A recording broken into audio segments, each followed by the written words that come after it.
Bonjour à tous, je m'appelle Maxime Prévost, j'ai créé une entreprise qui s'appelle Bassin Exotic Farm, spécialisée dans les bassins de jardin, les bassins d'ornement. Donc aujourd'hui, le but de cette vidéo, ça va être de vous aider pour faire votre propre choix sur un filtre.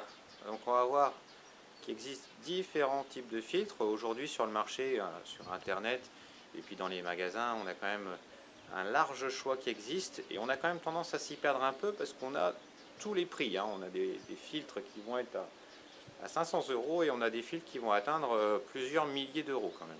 Donc il faut bien savoir que suivant ce que l'on veut faire et comment on veut l'aménager, des fois il est très important de mettre 100 ou 200 € de plus dans un filtre, et à l'inverse, des fois il n'est pas non plus obligatoire de mettre 1000 € de plus dans un filtre, parce que c'est pas toujours justifié suivant le résultat qu'on veut obtenir.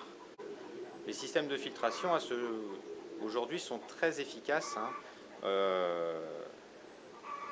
On va s'occuper aujourd'hui du filtre multichambre.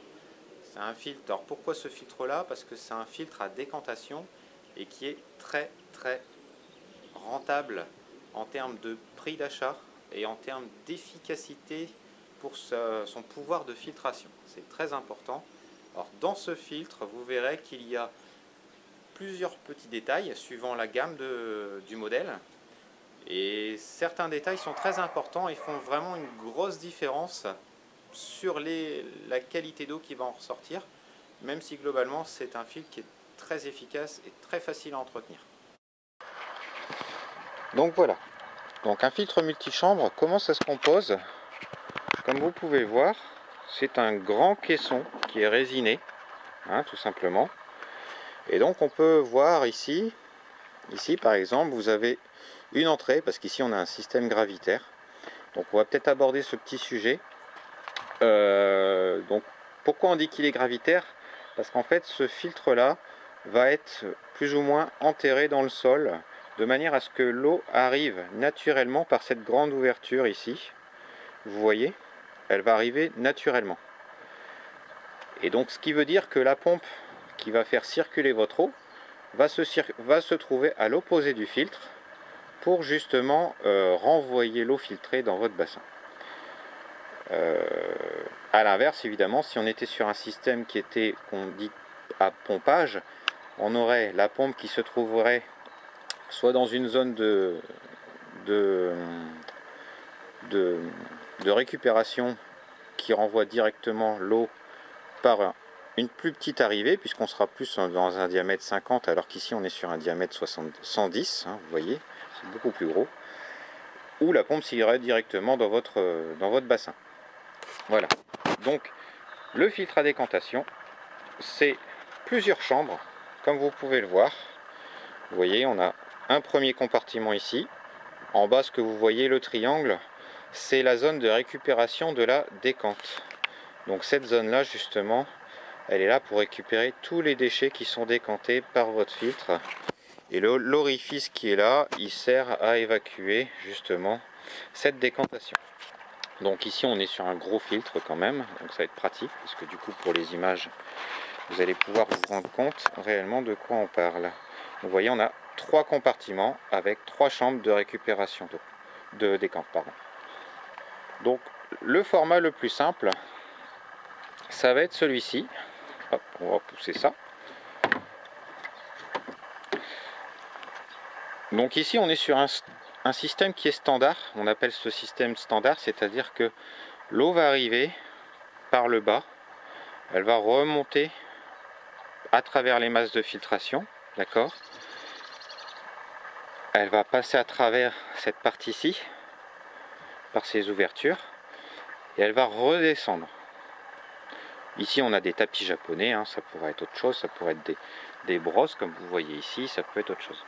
Donc là l'important de ce qu'on va vous montrer ici, c'est vraiment la circulation d'eau.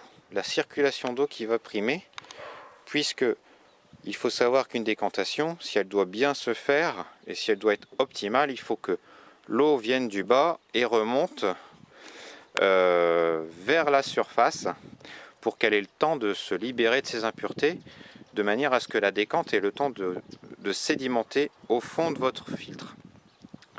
Donc l'eau arrive ici, elle va passer à travers, elle va redescendre. Ça c'est un modèle, ce qu'on appelle un modèle standard, c'est-à-dire que l'eau monte, redescend et en général remonte pour repartir, d'accord?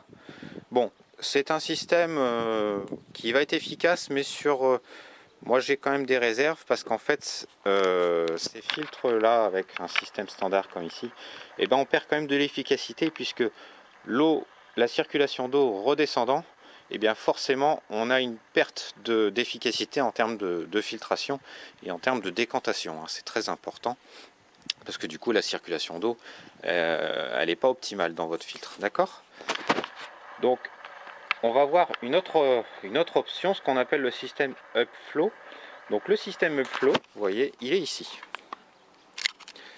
Donc le système upflow, donc là, bon, ici on a les brosses, donc c'est-à-dire que votre eau va arriver par votre arrivée d'eau. Elle va passer à travers les brosses, elle va descendre au fond, elle va remonter. Normal, c'est le premier compartiment, on n'a pas le choix. Et vous voyez ici, on a une petite séparation, on a une chambre. Vous voyez, c'est quasiment étanche. Vous voyez, on a une chambre qui va être un avaloir d'eau, hein. C'est comme un skimmer, hein. Elle va avaler l'eau pour la rediriger vers le bas de votre filtre. De manière à ce que votre eau soit toujours, vous voyez, bon ici on descend, on n'a pas le choix, c'est le premier compartiment, on l'a dit. On remonte par les brosses, on la fait redescendre, on la fait remonter par les tapis japonais. Dans l'idéal, il aurait fallu que ce dernier compartiment ait également ce système-là, de manière à le faire redescendre pour le faire remonter par de nouvelles masses de filtration, quelles qu'elles soient. Donc ça c'est important parce que en fait le fait de toujours faire ce va-et-vient par ces petites chambres ici, hein, ce système upflow, et ben ça va permettre vraiment à l'eau de se décanter au maximum de ses impuretés. Donc plus votre filtre va être haut et plus l'eau aura le temps de se décanter. Parce que évidemment ici ça ne paraît pas, mais on a quand même 80 cm de large, hein, sur ce filtre là. Donc ce qui fait qu'en fait on a une grande surface d'eau. Et donc malgré un débit très important qui peut être de 16 ou 18 mètres cubes heure, et ben vous allez pouvoir laisser quand même l'eau. Le flux d'eau va être assez lent pour que l'eau puisse se décanter d'elle-même.